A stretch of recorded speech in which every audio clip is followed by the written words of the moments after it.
So, Eileen, we're still on the subject of travel. The last three pieces we've looked at are part of a travel as subject matter. And so can you tell us something about the inspiration behind this, the figures in it, etc.?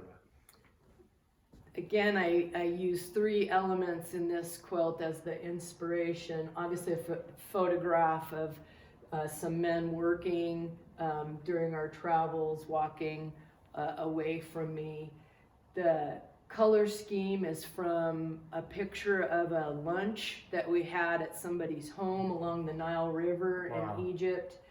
The believe it or not, the blue was actually the tablecloth, and yet when it got into the quilt, it's more now the river. But I know it's the tablecloth. That's what it means to me. And there was a beautiful tomato and a lemon on the table. Wow. And the background quilting includes that half lemon sitting on the table.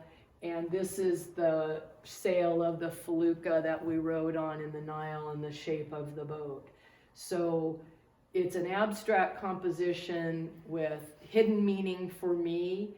Somebody else would never know, oh, that's a felucca sail, but it means something to me. And I don't do anything when I'm working that I don't enjoy. If I try a technique and it's not fun, I drop it from my repertoire because life's too short to be doing things that seem like work instead of fun.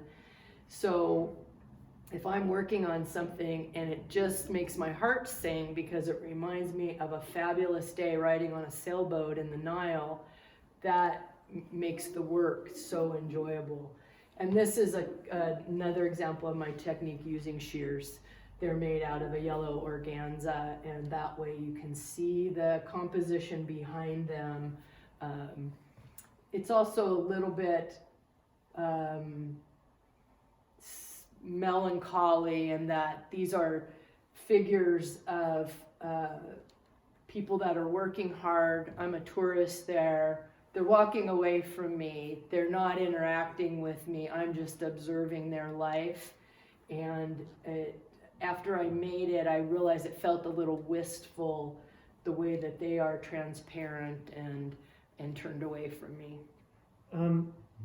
When you set out to make this piece, it doesn't sound like that emotional content, the wistfulness, was present.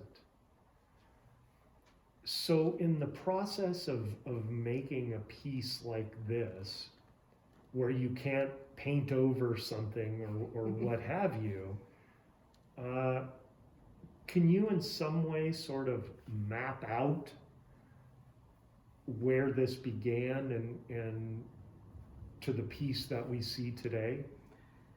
Sometimes the piece will progress in a direction that I hadn't really planned out. I have an idea of what it's going to look like. The colors that I use are definitely set in the planning, and the background shapes were set in the planning, and then the quilting comes in next. And with the technique that I'm using right now, with the heavily quilted abstract background and the transparent figures on them, it's sometimes the addition of the figures starts to really move it in a direction that I didn't necessarily plan out. Because this could have been one large guy in the center of the quilt. Yeah. Would have been a completely different feeling than the two men walking together, and a little bit smaller, and they're a little bit farther away.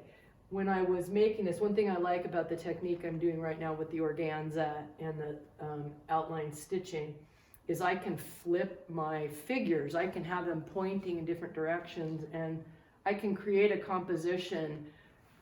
The background's done, the figure has been created, and I can move them around quite a lot. And one of the things that I did very consciously was I had them sort of facing each other because I wanted it to show them walking together. They are two working guys walking together.